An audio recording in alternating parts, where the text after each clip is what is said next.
like to call the Board of Library Trustees meeting on Tuesday, July 28th, 2020 to order at 6:31 p.m. Okay. So we have the reorganization of the board first. After the election, you have to reorganize. Myself, I'd like to nominate Diana McDevitt for her continued role as Vice I'd like to President. move that we nominate Corinne as chair of the Library Board of Trustees. I second. This is Diana. I second the nomination. Okay, I'll do a roll call. This is for myself as trustee chair. Pam? Should we have see if any other nominations or discussions maybe? Is any discussion? As a formality? I don't know. You're a little hard to hear, Corinne, when you're talking. Okay. Is there any discussion? Anyone want to second it? Diana seconded. Oh, okay, I didn't hear her. Thank you. Okay, I'll do a roll call. John? Is John? John, you're on mute. Yeah, he's on mute. Who's on mute? John. I am. Oh, okay. Okay. Yes. I'm doing the roll call for myself as trustee chair for the trustees. Yes. So you're first, yes. Okay, Diana. Affirmative. Pam. Yes. Teresa. Teresa, you're on mute. Yep. And Linda. Linda? Yes. Thank you. Okay. I nominate Diana McDevitt as vice chair of the trustees. Will anyone? I'll second it. Is there any discussion? Okay, roll call. John Peck, Yes. Pam, Yes. Teresa, Yeah. Diana, Yes. Linda, Yes. thank you. Diana will be the vice chair then. I nominate Pam Tager for secretary for the trustees. I'll second it. Any discussion? Okay, roll call. John Peck, Yes.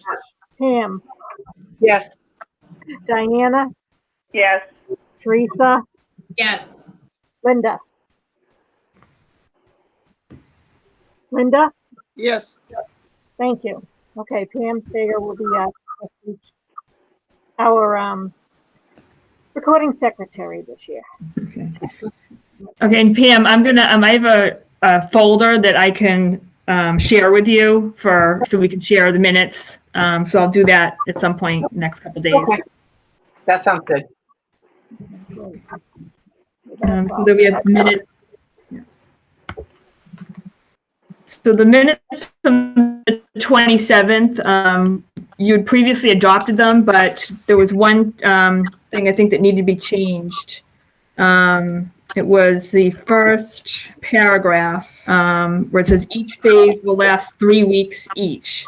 So I think somebody had said, I don't know if it was you, Linda, that had mentioned that it should be at least 3 weeks and not exactly 3 weeks. That maybe we wanted to change that, or I don't even know, because that's sort of the state's reopening plan as opposed to ours. Like, we didn't really set a time frame for each of our phases. So I don't know if you wanted to alter it to say at least, or just exclude the sentence entirely. I guess those are the two options that we have. Does anybody have any thoughts? Do you have a preference, Karen? I'd probably would just rather leave it out because it may be a little confusing if we're talking about the state's plan versus ours, and unless we want to exactly specify. But I think it's maybe we just leave it out entirely. Okay, I'll move that we accept the minutes as printed with that one sentence deleted. I'll second it. That's Corinne. Okay. Any more discussion? Okay, roll call. John? John? You're muted again. Okay, Pam? Yes. Teresa? I'll abstain since I wasn't there for that meeting. Okay. Diana? Accepted. John? Abstaining. Linda? Yes, Okay. All in favor. Thank you. Okay.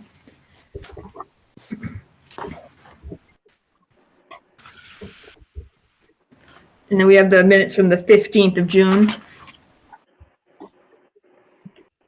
I'll make a motion to accept. This is Diana. Maureen will second it with, is there any discussion?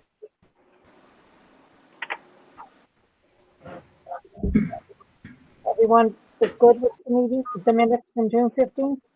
Okay. I'll make a motion to accept the minutes of, we already did that. Okay, roll call. John? I'll abstain. Okay, Diana? Accepted. Pam?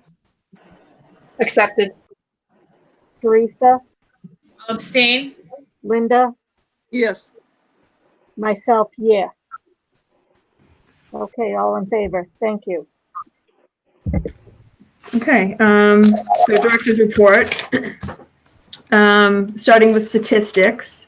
Pretty similar from last month. You know, obviously our in-person statistics are down. excuse me?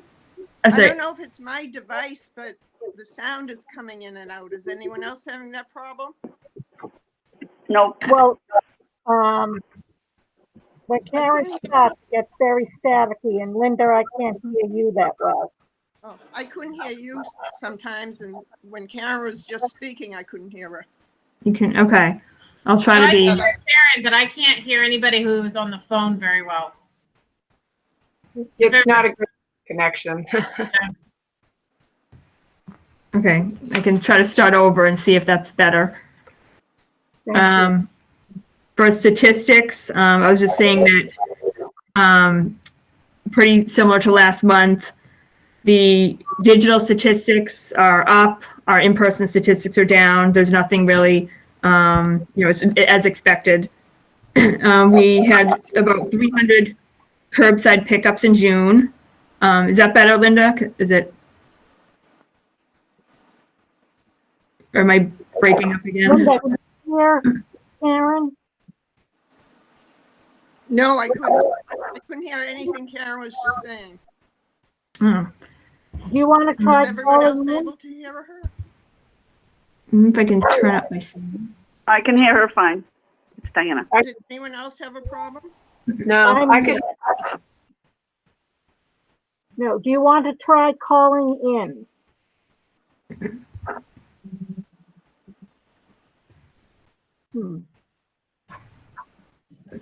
Linda, can you hear us? I can hear that, yes. So we're having trouble hearing you. You're sounding really far away. So maybe if you call in using your telephone rather than the computer, you might be able to hear Karen better because we can all hear her. Oh, okay, that's a good idea. Just a second, please. Let me see. I'll use my cell.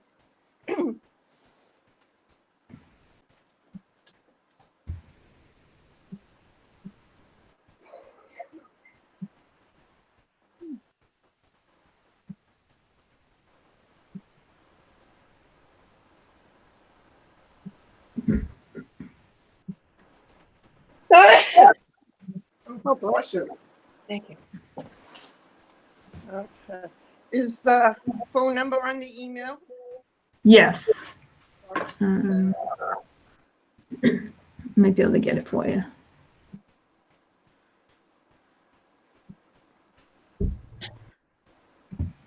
Somebody disappeared.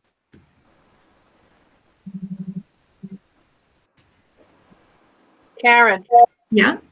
is it 1-505-738?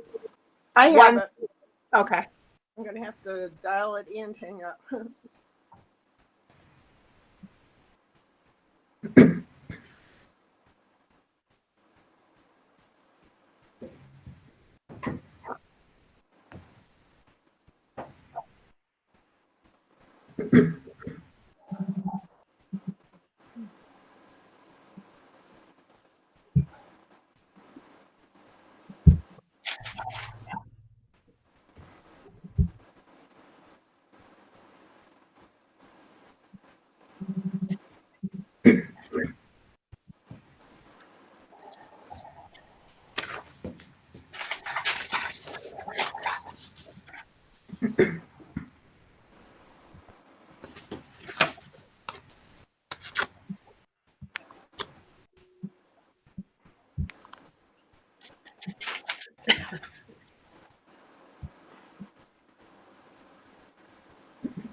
Linda, can you see when a call, Karen, can you see when a call comes in?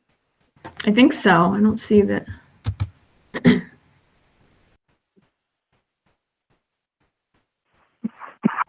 Oh, I think, yeah, there she is there now. Hi, Linda. Hi. Okay, that's better. Yeah, I think you need to turn down the sound maybe. You were a bit echoey there.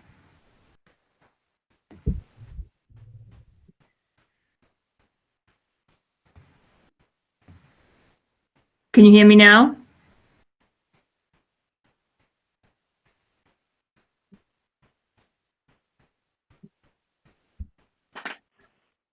Yes, I can hear you, Karen. Can you hear me? Yes, I can. Okay.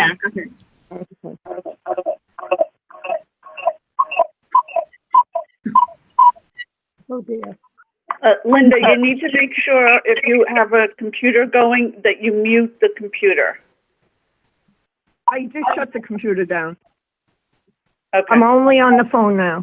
Okay, All so right.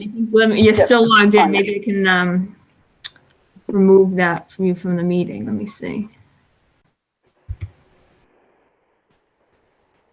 Pardon? I have to remove myself from the meeting? No, I just did that for you. So Oh, okay, I think thank you. Yeah. Okay. So, all right. So I'll start again. So with statistics, we're seeing pretty much similar to last month that our in-person statistics are down, but our digital statistics are doing very well. We had close to 300 curbside pickups in June, and 50 people registered for an online card. and we were doing virtual programming. So again, pretty similar to last month, nothing unexpected. Anybody have any questions about statistics? No, I think, I think it's good given the situation. Right, We're up in the pickups and that's what we want. right. They're doing very well. Getting positive feedback from patrons. I know I came to return some books the other day, and there was a line behind me waiting to do pickups. Yeah. So that's great. Moving on to financial. So we have closed out FY20 as of June 30th. The budget update that I gave you, so is the entire fiscal year of FY20. We had about $1,200 remaining in our salary line, about $4,500 in our expenses. State aid, we have about $1,250, $2,700 about in gifts. Tobin collection, we have about $468. Revolving fund, about $100. And then, as I had told you before, our materials expenditure was already met as of March 10th because of the COVID-19 situation. So the state changed the state aid regulations. We are right now currently operating under a 1/12 budget. I expect that to change with town meeting tomorrow. Hopefully, when the budget is approved, we can switch back to our regular budget. I did actually have to ask sales if they could have us pay part of our annual network assessment in monthly installments. Because we're on the 1/12 budget. The amount of our assessment is actually more than what I was allowed to pay for in July. So they have granted my request to pay in installments rather than the entire amount upfront like we typically do. Moving on to programming. So June was the last month that we did virtual book talks. We were getting ready for summer reading. So for the entire fiscal year of FY20, we did a total of 292 programs with attendance of 3,675. And summer reading kicked off on July 6th. We had a Zoom program from Science Tellers, and it was related to the theme Imagine Your Story. Summer reading participants were encouraged to track their reading. And I don't know if some of you may have seen that we have outside on our windows by the door, we have a dragon. And so as kids track their reading and let us know what they've been reading, how many pages they've been reading, we've been adding scales to the dragon. So it's about half filled in now, which is great. So you can come take a look at that. We've been posting updates about it as well. It's adorable. Yeah. Great that at this point you're halfway already. Yeah. It's I think it's a great idea. Julie and John have been engaged in handling that. So it's really a great idea to kind of give a visual for what the kids are doing in the summer reading. So Love it. And on the 1,000 books before kindergarten, is that still running?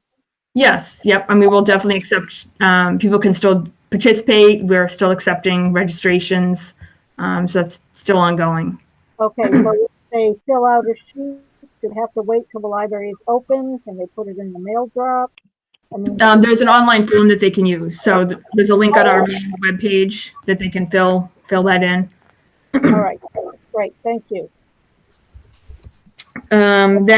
So this is the time for us to do our ARIS report that opened on July 1st. So I have already started that. The due date has been extended till October 2nd, and which is also the deadline for the financial report, which I believe that opens in August. So over the next couple months, I'll be working on those, and we'll be reporting FY20 statistics to the state. In January, we had purchased 3 new computers. 3 of the staff computers were still running Windows 7, so we updated those. There was a bit of a delay. They just recently got installed because of the virus situation. So they were purchased in January and they were installed in July. So those are up and running. And then there is some additional CARES Act funding that it's going to be made available to the library. So we are going to be working with local officials to purchase some items to help mitigate some of the interaction. So we're going to be doing some digital materials through Overdrive and Hoopla, subscribing to some online newspapers, magazine consumer reports. I'm looking into purchasing some hotspots that people can check out so they have internet access at home and as they travel. I'm looking at coin machines for the photocopier so that'll help reduce cash handling interactions with staff. And then also, as you know, right now we have a staff managed print management system. So at Julia's desk, people, staff will print something for somebody. I'm looking into getting a computer and a coin machine, excuse me, so that we can have it be patron managed. So they'll kind of handle it all themselves, print their own print jobs and pay, so that there's again less interaction. So those are some of the things I'm looking at to purchase. That's great. I have a question if I could. Sure. Linda? Yeah. When you say coin operated, does it also give an option for a credit card or online payment? No, we weren't able to get those. It's the way that they have to connect to the internet and phone lines and things like that. We just didn't have the ability to do that. So they'll accept coins and bills, the ones that we're doing. Okay. And does it give change? Yes. Yeah. Oh, okay. All right. Thank you. I was just curious. All right. Karen, explain the hotspots, internet access at home. So how does that work? So it's basically a device that they check out, and it gives them internet access anywhere. It's through T-Mobile, so they could just bring it with them, and then they connect their. It's basically like it's not Wi-Fi, but it's similar to like a cell phone. You can access the internet when you're away from your home, or they could use it at their home if they wanted as well. Okay. I also have back to financials. Question, I guess. Has John Stanbrook spoken to the department heads as far as if the budget doesn't pass tomorrow for the schools? How he's going to? We already know teachers are going to be cut, but as far as to pay the $800,000, he talked about departments being cut. Has he said yet what he's doing? I'm expecting from all the selectmen meetings that I attend, percentage set straight across the board for all departments. Have you heard anything? I have not heard anything. No, there's been no mention of any specifics about what might happen. Okay, so I think I'm going to give him a call tomorrow then. Okay, thank you. Yeah. Okay, any questions? Any other questions? This is Diana. I have a question regarding under the budget, the other line under expenses. Yeah. Why it's in the red? So we have we're voted at town meeting. We're voted an entire expenses amount. So and then that's separated into the lines that you see, the utilities, materials, etc. We can overspend one line and underspend another, as long as we don't go over that entire expenses amount. We're fine. So even though other is in the red, because some of the other ones had excess amounts, it worked out to a total of 4,500 extra that we didn't spend.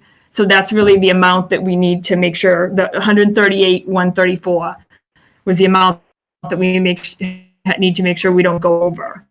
So it's not really a line by line. Do you know what that other consists of? Yeah, so it's mostly like supplies, like office supplies, like book covering supplies, just sort of some miscellaneous expenses that we have, that type of thing. They all kind of get put under other. Okay. Now, will there need to be, with the 21 budget, will there need to be a line item for PPE and sanitizing, or is that being handled by the town? So some of it is handled by the town. They're purchasing some items for us. sort of unexpected things that maybe we need, I'm purchasing, and then we submit them to the town, and they will eventually be reimbursed. Okay, thank you. Yeah. Okay. Any other questions? Okay. So I guess we can move on to new trustees. So I know, Corinne, you had asked me to add this to the agenda. If you wanted to start off with. Sure. Okay, well, we want to welcome John and Teresa as new trustees. The first year is really a learning curve. You learn a lot in the first year, and I think in the second year, you kind of start to settle in. I mean, usually the first year, maybe 6 months down the road, I will attend a new trustees seminar that they have several of them during the year at different locations. And the new trustees, come along. We decide which one we want to go to. If we have to go to 2 different ones, that's fine. We're not doing this now, but you can do it online. And I believe, John, you've already watched the webinar? John? Yes, actually, I took the course. You did? It was Okay. a live course. Yep. Teresa, you can check out the MBLC website and sign up for the webinar. Yes, I looked at it and signed up for the distribution list and Okay, great. make that a point of doing that. On the trustee site, you can find a lot of information. And you're always free at any time. If you want to ask any one of us a question, either call. I mean, I don't mind being called, or send an email. For the most part, my phone is always with me. Today, I seem to have turned off my notifications, so I didn't know emails were coming in from the library. But I fixed that. So we're always available. If you feel more comfortable calling one person versus another, that's fine. We're all here willing to help. And we also, since I'm wondering, as far as the other couple of past, well, we just gave you the recent minutes from the past 2 meetings. So if you want to look over those again, and if you have any questions, then you could ask us next time. We generally meet every month. Usually in the summer, we kind of put July and August together. And When do you meet? What day do you meet? usually normally it's the fourth Tuesday, the last Tuesday of the month at 6:30 in the historical room. And the meetings can last anywhere from an hour and a half to 2.5 hours. But now it's kind of, we've done some during the day. This is our first one that we've done a regular Tuesday evening meeting. So, and I know that you work full time. Diana, are you working? Not presently. Okay. So, we can just go with the Tuesday evening meetings because we know you have to go to work. And we'll be meeting again late August. Karen, is that correct? Yeah, that's what I was thinking. All right. So, and over the, you'll start getting the emails from the MBLC too. There's, different webinars, or they're keeping us up to date on the COVID, a lot of different things. And so there'll be, if there's a webinar you're interested in, you can attend. We very rarely make one mandatory. There's been a couple that we asked people to watch, at the time if they could. So I don't know if anybody else would like to add anything. Well, I just want to say too that so all of our minutes and agendas are online. So if you did want to go back and take a look, they're on our website. And the MBLC's that web page for trustees. Mara Didi is the name of the woman at the MBLC who handles trustee questions. So she's also there. She's very helpful. I've contacted her before. So if you do have any questions too, you can always contact her as well. She's very helpful. So. Great. Well, thank you very much. You're welcome. I'm excited to work with all of you. And Karen, this is Diana. I assume Julia or you will be updating the Board of Trustees on the library website? Yes, yep. I have that down as my to-do list, so. Okay, great. All right. Welcome back. Welcome to John and Teresa also. Yes, Looking forward to working with both of you. absolutely. Okay. All right. COVID-19. Yes. So a couple things. So curbside, as I said, has been going very well. People really been appreciative of it. Our procedures we've got the hang of them now. They're very, going very smoothly. I did purchase a wireless doorbell for the library, so we've installed that, one at the front and one at the back, in case there's any, delivery people, or if somebody does come up with a question, and they want to ring the doorbell instead of calling. That's worked out. We've had a couple of people use it already. I purchased through sales, I purchased a sign, a big banner, which we're going to put once we do eventually open to the public. It's going to go in the lobby.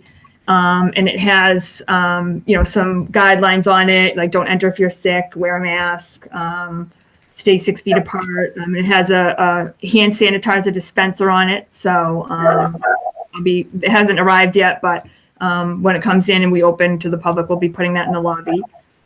And then we're rearranging a few things. So by the circ desk, it was always very cramped there with the DVD spinners.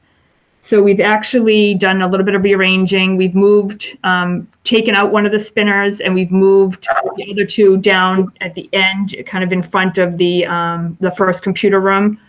So those now house the TV series and the rest of the spaces for the DVDs. So that has opened up that area, which I think it's good in general, even if we didn't have this situation, to kind of open that space up, because it was always, as I said, very cramped, people trying to wait there in line to check out while people tried to go by. So I think that'll help with the situation, again, once we open. And a few other things I wanted to go over. So my thoughts right now when we do open are to open by appointment only. Some libraries are doing that. Some aren't. Some are just letting people in, but and counting. But I felt like with us, because we're so short-staffed, that it would be better if we had people make appointments. So I'm thinking maybe like 5 people per half hour, and that it would kind of be that grab-and-go mentality. So at first they would come in, they'd be able to browse, check out, pick up their hold. They could use the copy machine and pick up print jobs. So that would kind of be the first steps. And then maybe after a week or two to see how that goes, we could open up a couple of the computers to people. Obviously we would have, tell people they would have to wear a face covering, encourage the 6 feet distance, follow any directional signs. We would not have any newspapers, no seating at first. We would encourage 1 person per family per visit. We would still only allow returns in the book drop because we're still quarantining them for 3 days. For bathrooms right now, I think I'm going to probably have to check with the Board of Health on that. Some libraries, that's kind of been a big topic of discussion among the libraries about what do you do? Do you let people in the bathroom? Is it like use at your own risk? Do you lock it and have them come and ask you? Do you just completely close them? Some places said that we can't do that, and other places said that that's what they're doing. So there's, kind of some question there. So that is one thing I'm going to have to check with the Board of Health on. But I've also thought a little bit about the hours when we do open. So we talked about having some hours for high-risk patrons. So kind of my initial thoughts were doing maybe Monday, Wednesday, and Friday, 9 to 10 o'clock. For high risk.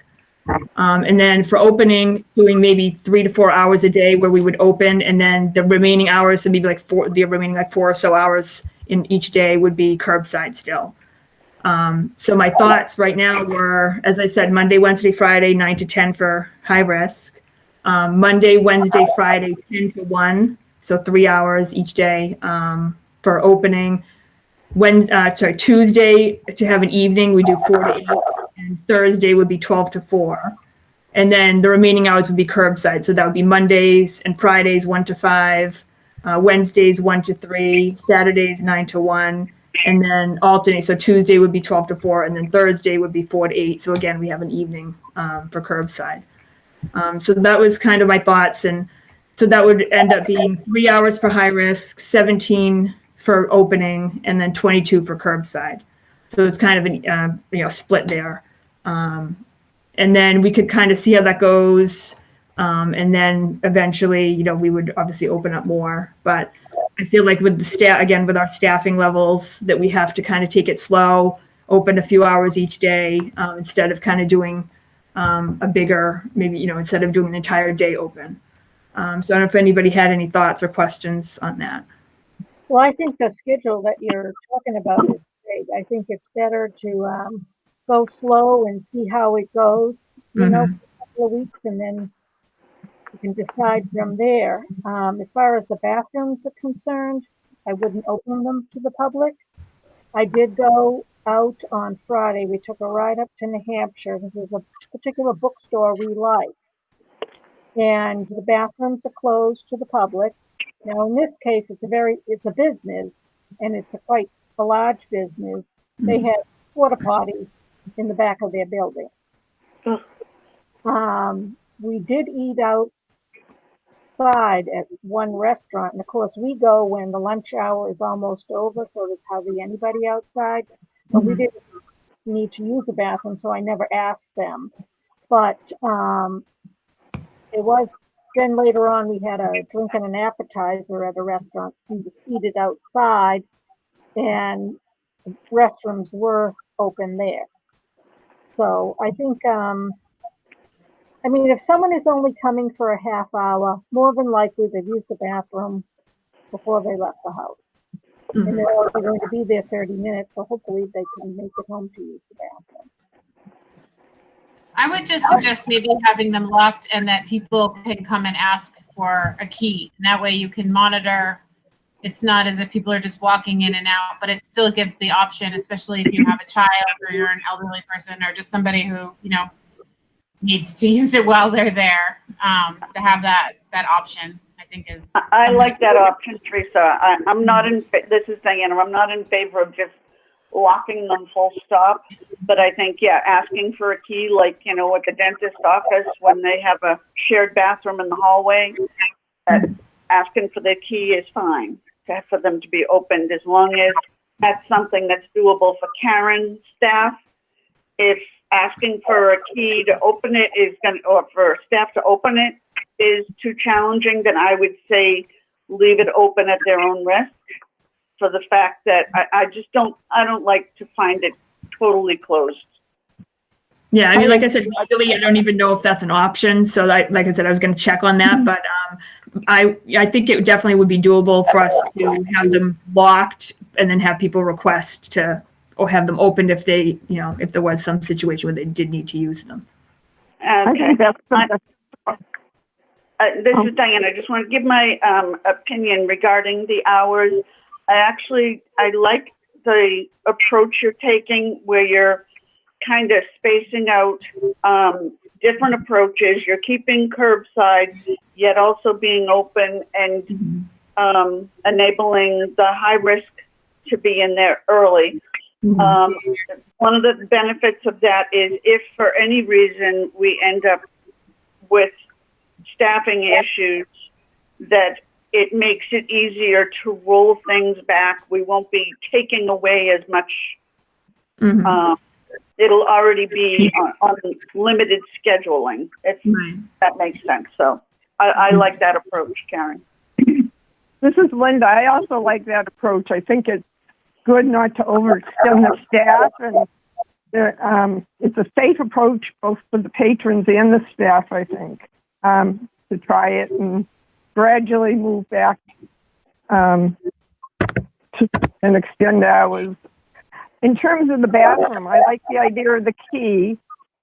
Is it possible for people inside the bathroom, when they're in there, to lock the door so there's only one patron or a patron and their child in at once, so you're not getting multiple patrons using the bathroom at once? Well, I mean, if we had a key, we would only probably let one person in at a time. So, I don't think that would. Sorry, go ahead. But does the door lock automatically once they use the key to open it, or is there an option to lock because it? there's 2 stalls in each bathroom. So technically 2 people could go in at the same, at once. It's not a single serve bathroom where there's just one. Well, under the circumstances, I'd like to see it made single serve. If Yeah, we oh, no, could definitely. Walk inside. Yeah, we would definitely make sure that was the case. Oh, okay, good. Yeah, I don't think you have major use of these restrooms all at the same time, and especially where we're Right. going to be having limited hours. So I'm not as concerned about the restrooms being open because you go for hours without anybody probably using either one of them, and Right. I think most of the you're time going to be limiting the amount of time people are there. So Right. it's not as though you're going to have the people that are basically working from home in the library and they're there for 4 hours. Right. Then you would find more use of it, but you're going to be limiting their amount of time there. So I think having it available to them is great. And I think is necessary. I'd hate to be shut out. So I think it's necessary to have it available.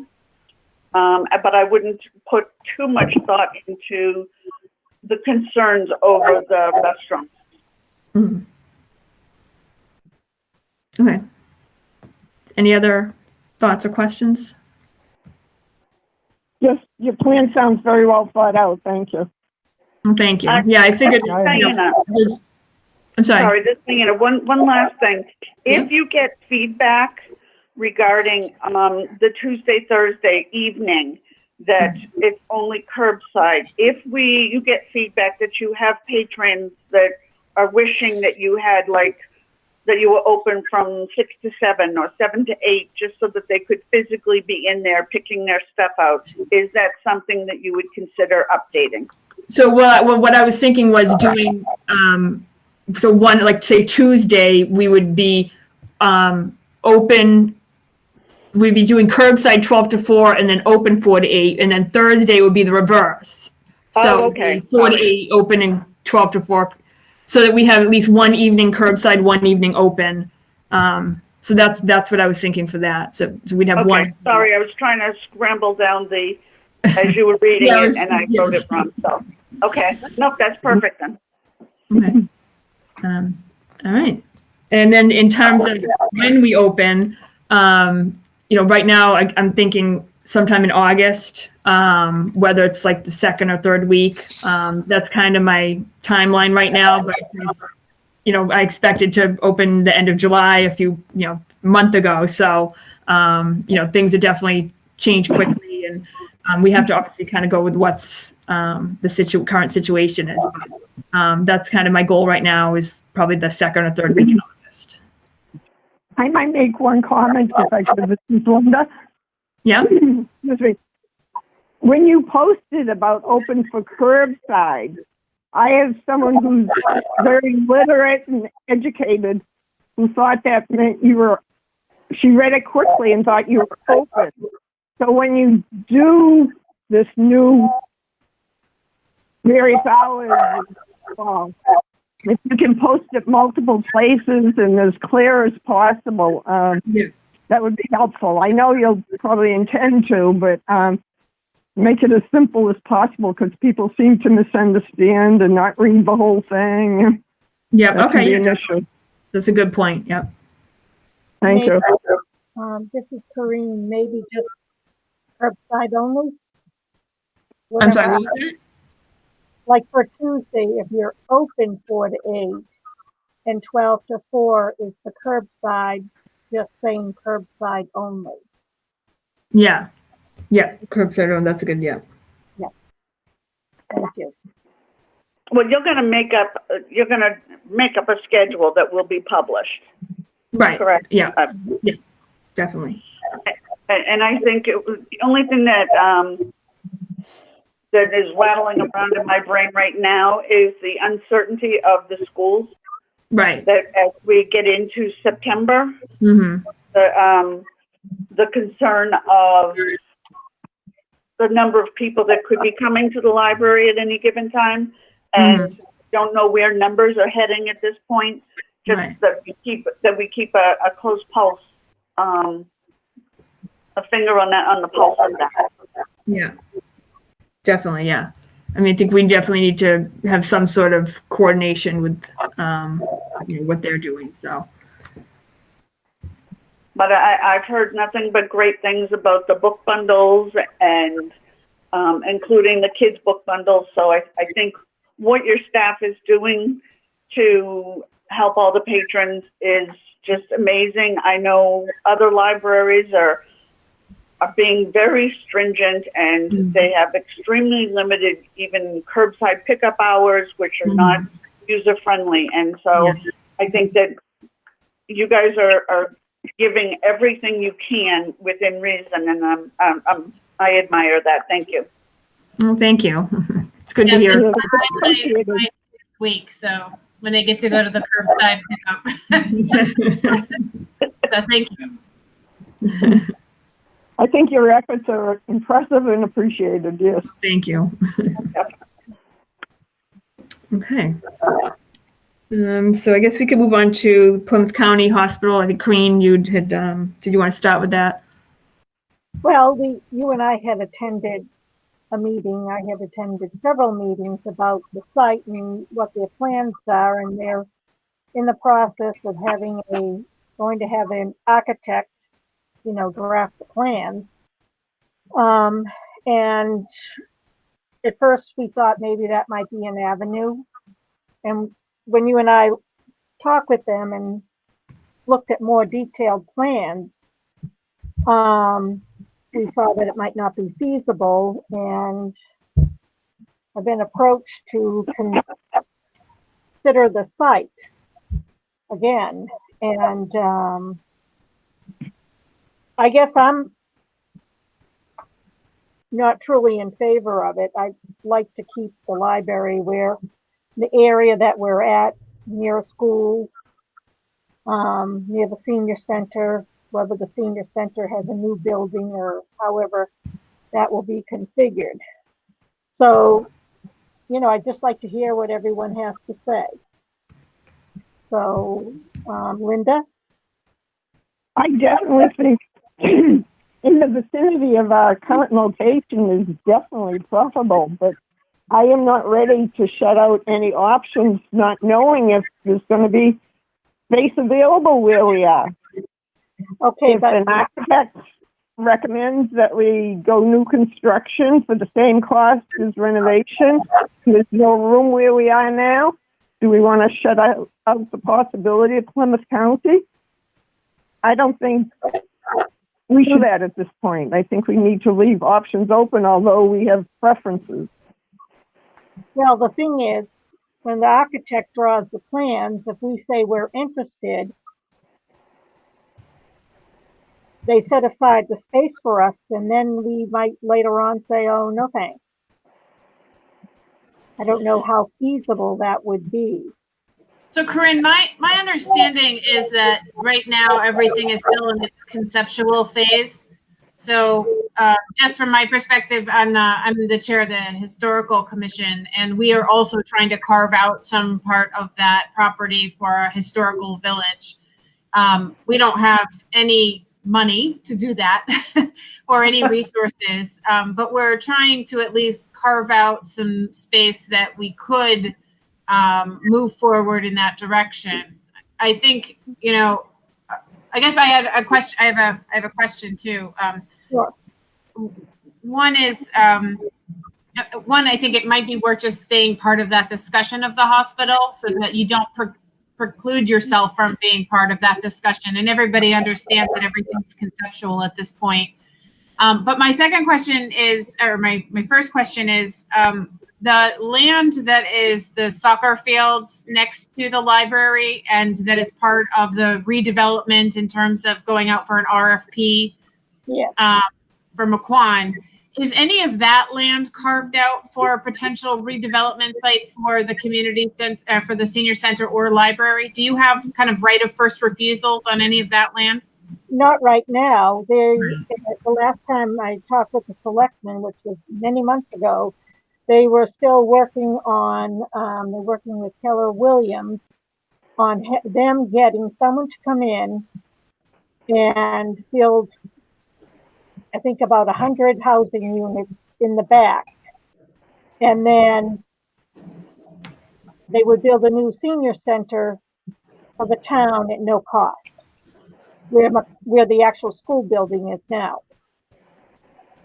So it And might be advisable to go on parallel tracks to participate in those discussions to get sort of a right of first refusal for land next to the library, as Right. well as explore the hospital property in the event that that doesn't, carry through. Yeah, well, we've definitely made our intentions clear that we are interested in the McQuon property to some extent, if, potentially. So they're aware that that is something we're interested in, and also Plymouth County. And as you said, I didn't realize that Plymouth County was still in the very conceptual. well, that isn't what Matt said when I talked with him. I mean, they have some sketches that they have developed. They've had some architectural student programs come in and do some really great, innovative, amazing opportunities, but they don't have, money for it yet. I think that they're trying to do is their best imagination of how we can best utilize that area. And I think they're doing exactly what they need to, which is come up with sort of the best use and then go from there, right? But it's not as if you're locked in. Nobody's asking the library to sign anything that if they say, hey, we'd like the space, that you're committed to that. Okay, well, I can talk to Matt, and because he told me basically late August, September, they were putting it out for having the land there draft, plans made. Yeah, and I think at the meeting, in my conversation, Karen and I last spoke about this and about both pieces of property. It was February, and then I think maybe early March, but then everything changed and pretty much it's on hold. Yeah. Our ideal spot, and the selectmen know that we want to be located somewhere on that McQuon property. If feasible. And then the other issue is that's been in the background and is really in the forefront now is the school. Okay, if the town has to pay, if this vote doesn't go down, if it doesn't pass,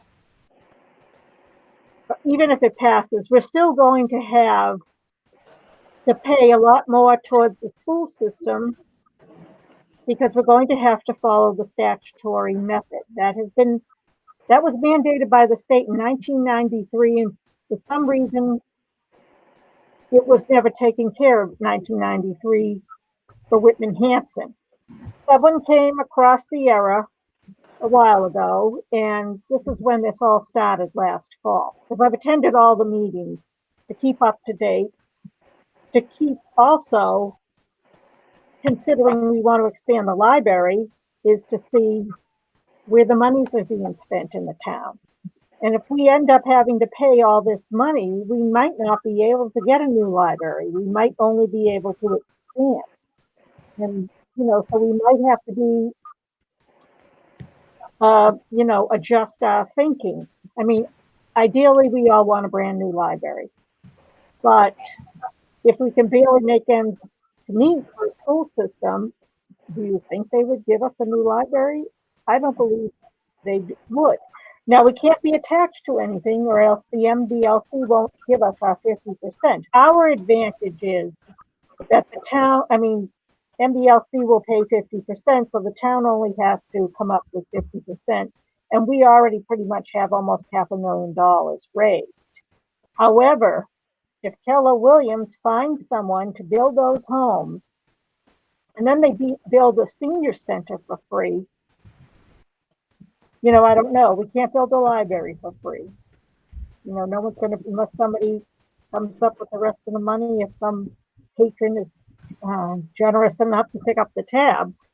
But so I've been, all these things are going through my head, and Karen and I have numerous conversations. I'll be happy to call Matt back and say, kind of keep that space open. But if somebody comes along and says definitely they want their space, and maybe no one is going to come along too. But he was surprised when I called him and said, we're thinking that maybe we should reserve the space. So he told me you have your meeting and then call me back. So. I mean, it can certainly be used as a leverage tool, right? So if you say, we would like to have that space up there, and they say, well, we've got other things planned, you can certainly say, well, then let's make sure that we have space carved out around our existing library. I mean, it can be sort of a hand-in-hand conversation. Okay, but the Plymouth County Reuse Committee they can't guarantee us space over by McQuon. The selectmen can. That's right. Yeah. So, I have talked with them, but quite honestly, right now, this is not the time to bring it up to the selectmen. Right.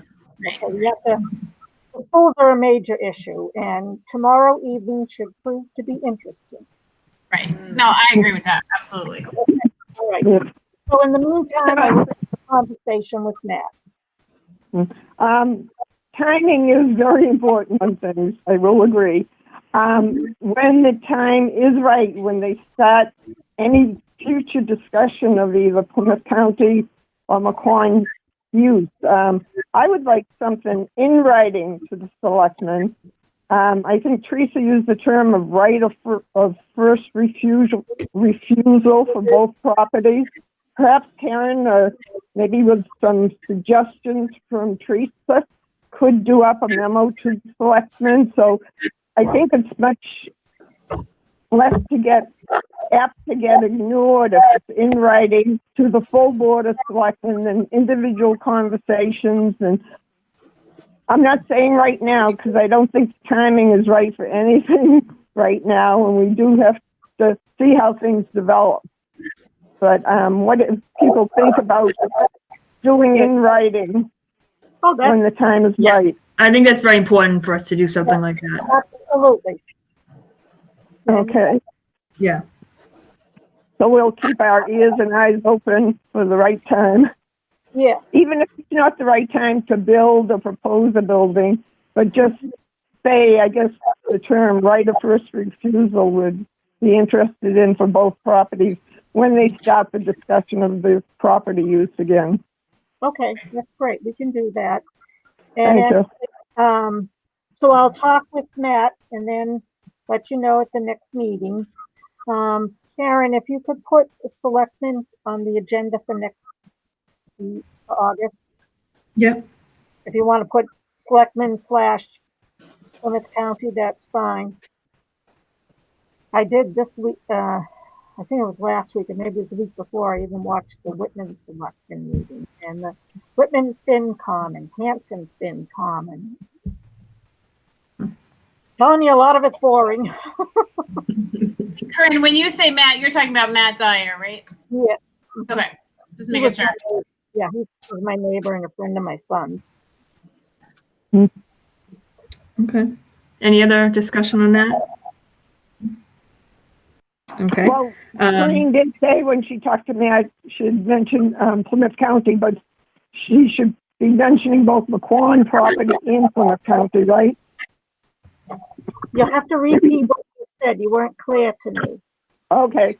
When you talked to Matt, you said you'd talk about Plymouth County. Make sure he understands that we prefer the McQuon and we would like right of first refusal for a section on both properties, not just Plymouth County. I will. Thank you. You're welcome. Okay. I guess we can move on to, excuse me, foundation. Linda, did you want to discuss that a bit? Yes, I have a few things if we have time. Yep. Let's see, it's 7:30. Okay. We will be scheduling, maybe at the end of this discussion, we can get some suggested times for a Zoom foundation meeting. Karen has said that we could use the library's account, so we're not limited to 40 minutes. I'm thinking probably a Tuesday at 6:30 in the next couple weeks or so might work, but we'll talk about that later. Just to get a little sense from the trustees on some things before we proceed. For the new members, did someone say something? Just feedback? Okay. The bylaws for the foundation do say that the trustees have like an automatic option to serve as directors on the board of trustees for the foundation. So we certainly hope that, Teresa, you'll join the board of directors for the Library Foundation going forward. The fidelity balance is $482,000 as of today. And some of that is earmarked for the endowment, and some is earmarked for a new building project, as Corrine referred to. So we are ahead of the game in some ways on our building project once it gets going. I think some of you saw that the August scheduled family skating had to be canceled this year, as well as the October Lizzie Borden and the 40 Wax program. Delvina Theater, that was doing the performance, is not doing any performances or visits this fall. They hope to visit again in the future. We had a virtual organizing workshop scheduled for Friday, September 18th at 7 p.m. And Diana had arranged the details of that. And she reached out to Jenna Elliott, the presenter, and has arranged to have this turn to a virtual organizing workshop where people already have been able to register online to participate. And some of the trustees have already participated in one of Jenna's organizing virtual workshops and found it very good. I don't know if anyone wants to comment on that. And the fee for online is only $75. I think it's very reasonable. Anyone want to make any comment? It's Corrine. I attended the one when she was in Middleborough, and I thought it was very good. Okay. I'm very organized, so I didn't learn a lot. But I've seen other organizing workshops as well. But I did feel that she was very good, and if someone's a beginner at it, they will learn quite a bit from her. So I think the topic is a great idea. Okay, good. And the fee is very reasonable, I thought. This year, the Library Foundation budgeted $1,700 for Karen under the category Library Support. And this money is to be used at Karen's discretion to support the library from the foundation. To date, from this line item, a cry cut was bought, beer stuffing kit, where they had a online virtual beer stuffing workshop and story hour, a virtual baby sign language workshop. So the line balance is $955 currently for Karen to expend as she sees appropriate. Some of the foundation directors and trustees contacted me about the possibility of starting to prepare some holiday silent auction baskets with non-perishable items. And last year we initiated a holiday silent auction, which was very popular and successful in the library. Does anyone want to comment on that? First of all, Karen, do you have any comments about possibly holding these this year? I think that's very doable. I assume by then, if we're doing it in around November, December, that we would have people coming in by then, so they would see them. But we could also post pictures online. We had kind of translated to online, so post pictures of the items. We could have a file where we update that we would share with the public so that they would know what current bids were. And then anytime somebody called in with a new bid, we could update the file so people would be aware of what kind of the status of each of the items. If people still didn't want to come in, they could call in bids on the phone. So we could do something like that. And there's plenty of room to, with our, even though we've rearranged things, I think there's plenty of room to put them. So I think that would be. That sounds awesome. That sounds wonderful if you'd be able to lend that kind of support, depending where we are. We would also have the option where we use the non-perishables to postpone it too if we needed to. I think Pam said she had storage room for items. Is that correct, Pam? I don't want to misquote you. No, I do. I have some clean, dry storage that I can do in my attic. And I know Corinne, I had mentioned something to her, and she said that she was thinking about doing some baskets and maybe keeping them at her place. So, but certainly I can store stuff here. Yeah, that's not a problem. Okay. We can continue this discussion at a foundation meeting, but does anyone else have anything they'd like to add at this point? I had talked with Pam. This is Corinne. I had talked with Pam, and I have several that I had already planned to put together, and I figured I'll just keep them at my house. But once I've actually put them together, I'll take pictures. I can send them to Pam and Diana. I'm assuming you're working on this too? Yeah.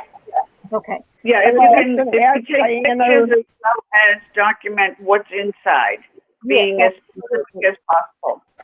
And I'll, give you a dollar amount too. So, Right. I've been doing other things, so I haven't gotten to it yet. I was kind of hoping I could wait till maybe September. Okay. Yeah, Yes. yeah.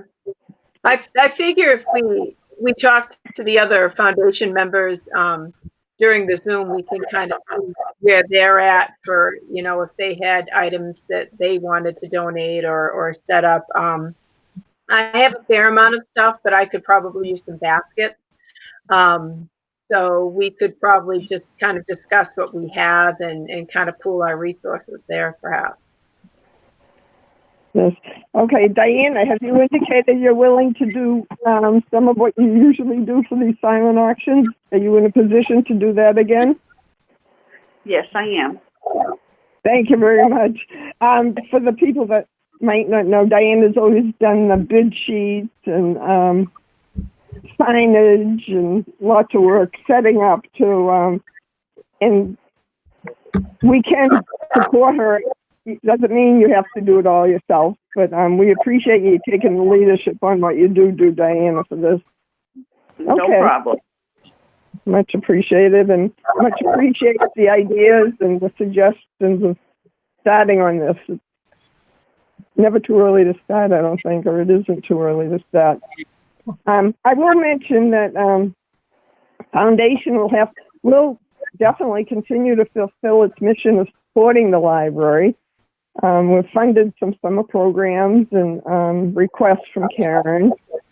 But I think the role is going to probably have to evolve a little to meet the current circumstances of limited meeting space, and even once things open up a bit, spaces are very crowded and small. So just something to think about, I would say. So fundraising and program options have drastically changed and more limited. I think other than suggesting a date and a time for our next meeting, that might be all I have. Does anyone else have anything on the foundation they'd like to discuss? The only other thing I had was, I know I told Pam, I might have told you, Linda. I know I didn't tell the others. my financial advisor had sent me a check a couple of months ago because he knows I do a lot for the library, and that he noticed I had had a birthday fundraiser for the food pantry. So he sent me a check to buy any necessary supplies. So one of the things I bought, I think I might have told Diana, fabric. It's the plush fabric that you use for blankets, and I bought them in the different local sports teams, or Celtics, the major Boston sports things to make blankets. And I thought, like fleece, yes, that's what it is. And so I have a lot of that fabric to make up blankets that we could use for silent auction items. But then a thought I had, we always send out a newsletter, and, we talk about donations and whatnot at all our programs, which we're not having. But I was wondering that if, say someone donates like $200 or $250, they get a blanket. There's, kind of like a little encouragement. I thought Yeah. So.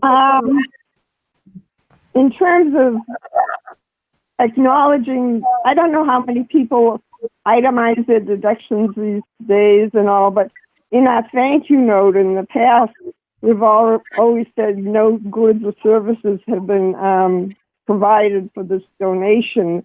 So I think it might be getting more complicated than we'd want, possibly. Okay. I don't know how anyone else feels. So I can weigh in here. When you provide a gift for a contribution, you have to substitute that out from the donation deductibility. So if, for instance, you buy a ticket to a dinner and for $200, but the dinner is worth $50, they've given you a contribution of $150, and that's what should be spelled out in your thank you letter receipt. So if they give a gift of $100 and the blanket is worth $20, then basically their contribution was $80. You'd have to value the blanket. Oh, okay. And if you want to go down that route, I can provide you that language to add to your letter, if that's helpful. I'd rather not get any more complicated myself if no one objected. Oh, no. Oh, it might also get complicated because some people would want the gift and some wouldn't, and I just keep it separate if that's all right with everyone else. That's fine. Okay. And I had a thought. Someone might have mentioned that lap blankets are nice rather than large ones sometimes. If you want, I don't know if you'd want to do some small and some large. And the fleece pillows that were made with the workshop for Children's Hospital might be something to consider. It's up to you. I mean, you're doing the work and the materials, but just some thoughts to throw out there. Okay. Well, another idea, Corinne, is to make them more like toddler size. If you think that would make them as a silent auction item, that even if especially if it had a little snuggle pillow and a book with it, that would be something that could be put together for a little nap time. Just an idea. Okay, well, I could make, what I had planned on doing was making them throw size. So if you're like on your couch or something watching TV, you can cover yourself with it. But I can do children's size too. That's no problem. If you think it's better just to do children's size, I will do that. I can make some pillows to go along with it. You just let me know what you think. Maybe a couple of each, and then we can add a book with them for comfy reading. Okay. I also had a question for Linda.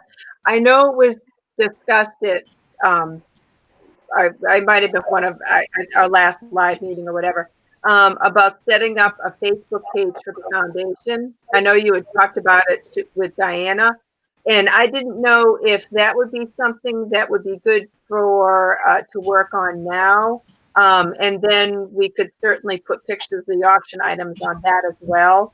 But I didn't know where you were at with moving forward on setting up a Facebook page for the foundation.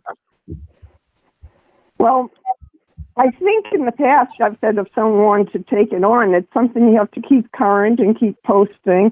Right now, the library is willing to post events and flyers, and I'm comfortable with that.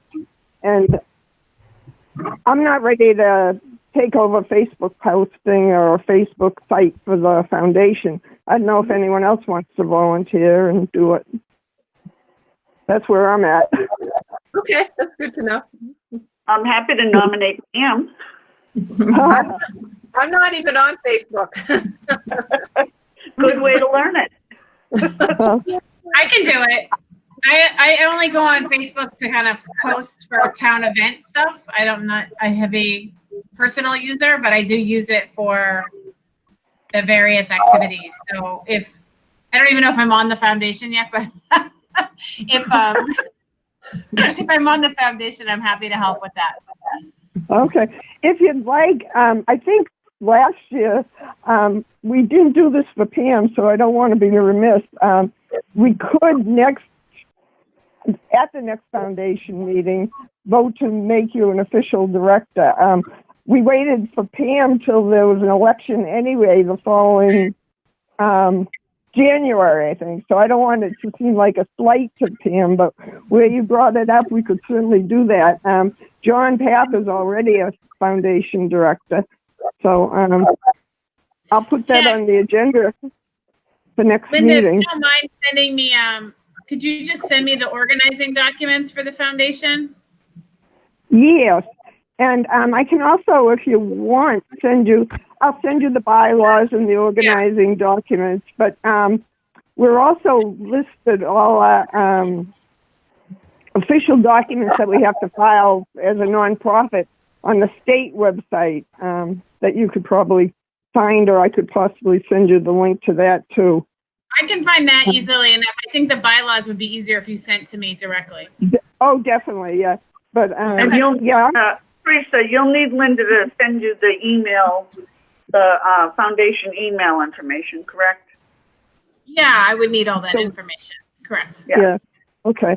Yeah, I'm not sure if right now I have the articles of organization, but I can definitely easily send you the bylaws right away, and I'll look into the articles of organization for you. I can get the articles right off the Secretary of State's website. It's just the bylaws. Okay. Yeah. Okay, but feel free to contact me if I can help you with any of it. I'm more than happy to. Thank you. I appreciate it. Okay, should we talk about a possible meeting date for a foundation meeting? Let me grab my calendar.